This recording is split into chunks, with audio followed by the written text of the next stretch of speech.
Un esprit miroir. Il existe une métaphore très utile qui est utilisée dans les traditions spirituelles pour décrire cette pratique, cette perspective. Elle s'appelle « avoir un esprit semblable à un miroir ». Essayons de comprendre en termes pratiques, à partir de notre propre expérience, ce que c'est que d'avoir un esprit miroir. De quelle manière pouvons-nous nous exercer à avoir un esprit semblable à un miroir ? J'ai rencontré cette métaphore dans les traditions Theravada, Zen, tibétaines et aussi dans le taoïsme. Dans la tradition bouddhiste, la méditation comporte deux aspects. L'un est appelé samatha, calme, tranquillité, et l'autre vipassana, ou développement de la vision pénétrante et de la sagesse. Pour développer le calme et la tranquillité, je dirais que c'est comme polir le miroir, le nettoyer de sa poussière. C'est ce que nous faisons en pratiquant avec un objet de méditation comme la respiration ou avec l'aide de notre ami, le souffle. Nous apprenons à développer un certain calme, une certaine tranquillité, un certain espace, une certaine clarté et une certaine conscience. Et lorsque la poussière n'est plus là, le miroir reflète les choses telles qu'elles sont. Je voudrais partager avec vous certains aspects d'un esprit miroir pour que vous puissiez les appliquer à votre propre expérience et à votre propre situation dans la vie de tous les jours. Un miroir reflète ce qui est considéré comme beau, tout comme ce qui ne l'est pas. Par exemple, une fleur se présente devant un miroir et le miroir reflète la fleur telle qu'elle est. Quelque chose que nous ne considérons pas comme beau, ou du moins comme moins beau peut-être, ou moins agréable à regarder, par exemple une araignée, eh bien le miroir la reflèterait exactement telle qu'elle est. Aucune discrimination entre la fleur et l'araignée. Vous pouvez donc voir comment nous essayons d'appliquer cela dans notre méditation. Lorsque nous vivons une expérience agréable, nous sommes conscients de cette expérience telle qu'elle est. Lorsque nous avons une expérience désagréable ou ce que nous considérons comme étant une expérience désagréable, nous la reflétons telle qu'elle est. Et c'est pourquoi je vous ai rappelé à maintes reprises que si vous éprouvez une sensation agréable, sachez simplement qu'il s'agit d'une sensation agréable. Et s'il y a une sensation désagréable, pouvons-nous devenir amis avec elle ? Pouvons-nous nous associer à elle sans y résister ? Pouvons-nous être vraiment ouverts à ce que nous considérons comme des sensations désagréables ? C'est pourquoi j'ai également suggéré plus tôt que lorsque les monstres sont là, les monstres pour Godwin ce sont les émotions négatives ou désagréables, eh bien soyez ouverts à eux et faites-en des amis. Et lorsqu'ils ne sont pas présents, sachez simplement qu'ils ne sont pas là. C'est l'un des aspects de l'esprit miroir et cela peut être appliqué à notre vie tout entière et à toutes nos expériences. Ainsi, le véritable défi est le suivant. Bien que vous puissiez avoir des expériences très agréables lorsque vous êtes ici, au centre de méditation, pouvez-vous encore être ouvert à ce que vous considérez comme des expériences désagréables lorsque vous retournez au travail, à vos ordinateurs, dans votre vie quotidienne ?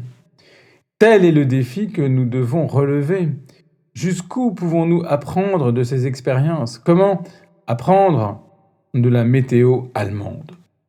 J'en parlerai davantage au fur et à mesure, car de nombreux méditants m'ont dit qu'ici, en Allemagne, il fait très beau, merveilleux, un temps merveilleux, plein d'espace. Mais quand on va se promener et qu'on revient sous la pluie, c'est plus problématique. Les monstres dorment plus ou moins ici dans une retraite bouddhiste, mais lorsque nous rentrons dans notre vie normale, au travail, dans notre vie quotidienne, Il se réveille avec beaucoup de puissance et d'énergie. Que faisons-nous quand cela se produit? J'aimerais vraiment pouvoir créer plus de monstres ici pour que vous, les méditants, puissiez vous entraîner avec eux. Et puis, je pourrais vous dire, voici les monstres, regardez-les. Pouvez-vous devenir amis avec eux? Pouvez-vous apprendre d'eux? Quoi qu'il en soit, c'est le premier point sur ce que nous pouvons décrire comme l'esprit miroir. Un autre aspect important de l'esprit miroir est que rien n'est retenu par le miroir. Les choses sont reflétées telles qu'elles sont. Rien n'est retenu. Ceci touche au plus grand problème que nous rencontrons dans la vie quotidienne. En particulier, lorsque nous vivons des expériences désagréables, nous leur attribuons des points négatifs, puis nous les absorbons, nous les retenons en nous-mêmes. Et nous sommes très doués pour collecter et accumuler ces expériences désagréables. Je rencontre des gens très spirituels, des gens bien, mais quand je leur parle, ils sont très malheureux parce qu'ils ne voient pas le côté positif des choses. Ce qu'ils voient de plus en plus, ce sont les points négatifs, les expériences désagréables.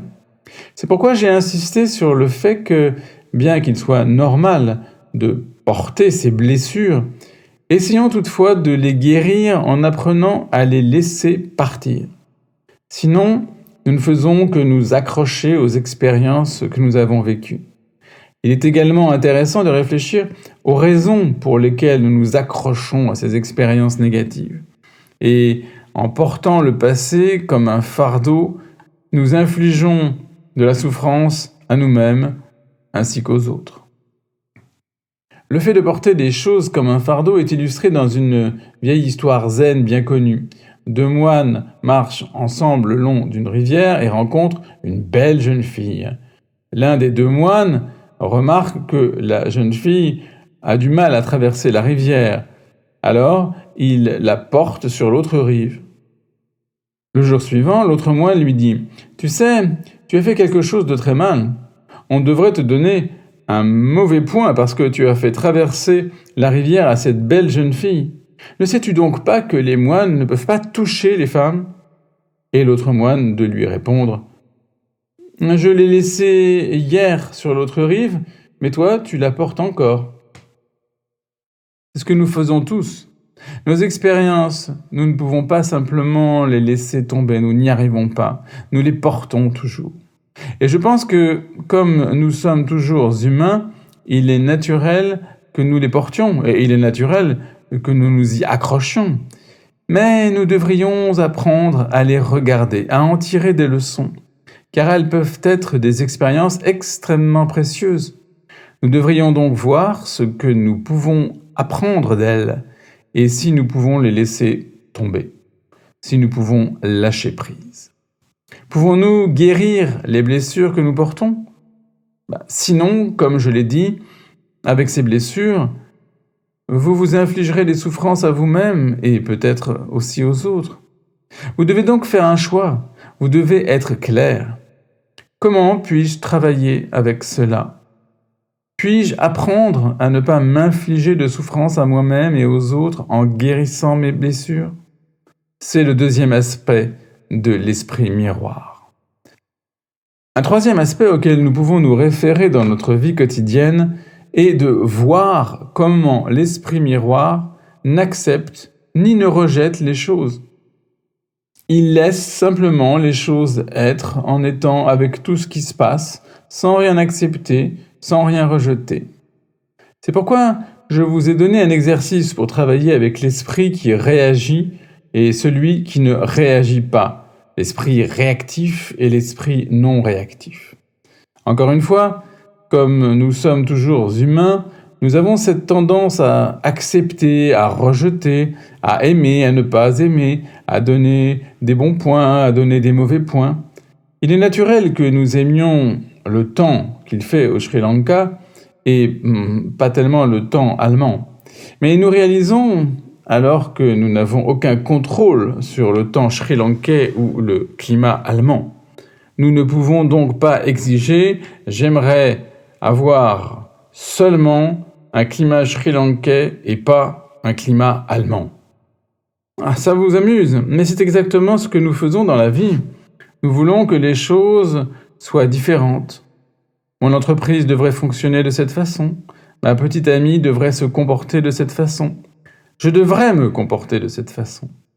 Exiger des choses de nous-mêmes, des autres, de la vie, comme nous exigeons un temps sri-lankais, c'est ce que nous faisons tout le temps.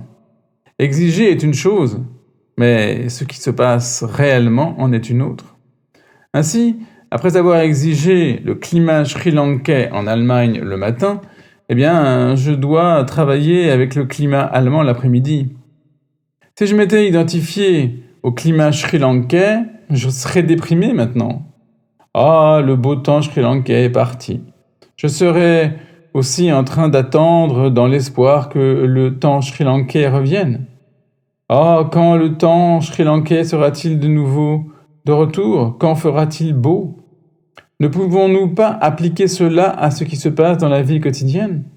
Encore une fois, comme je suis humain, il est naturel que j'attende du beau temps en permanence pour pouvoir jeter ce manteau. Cela montre l'importance de la réflexion. Je dois m'arrêter et réfléchir, me poser la question, ma demande est-elle raisonnable? Quand je fais cette demande, suis-je réaliste? Est-ce possible? Pouvons-nous toujours obtenir ce que nous demandons? Avec ce genre de réflexion, nous nous rendons compte de la nature de nos actions et de nos demandes. Il suffit de le voir et de le comprendre. C'est à partir de cette vision et de cette compréhension que la réalisation peut venir. Je dois donc réaliser que je ne peux pas faire de demandes irréalistes. Je dois voir dans quelle mesure je peux devenir ami avec le climat allemand. Dans quelle mesure puis-je voir la beauté du temps allemand? Jusqu'où puis-je apprendre du temps allemand? Et jusqu'où puis-je faire des découvertes sur le climat de l'Allemagne? Vous vous rendez alors compte que vous pouvez voir certaines choses que vous n'aviez jamais vues avant parce que votre désespoir a disparu. Vous réalisez que ce que nous faisons en augmentant notre méditation, c'est de créer plus d'espace dans notre esprit, de créer plus de clarté dans notre esprit, afin d'avoir plus de conscience et d'attention et de pouvoir voir ce que nous faisons. De cette façon, nous parviendrons à un état où nous considérerons le temps allemand comme étant également beau, également agréable et intéressant. Ah, c'est difficile, c'est un défi. Devons-nous aller plus loin? Le message est-il clair? Je peux en dire plus sur l'esprit miroir, mais est-ce nécessaire? N'est-ce pas suffisamment clair pour que vous réalisiez ce que vous avez à faire? Comprendre que pendant que vous êtes ici et que vous faites l'expérience du temps sri-lankais, vous aurez le temps allemand quand vous rentrerez chez vous? Alors, s'il vous plaît, ne demandez pas un temps sri-lankais. Voilà, c'est tout. Des questions?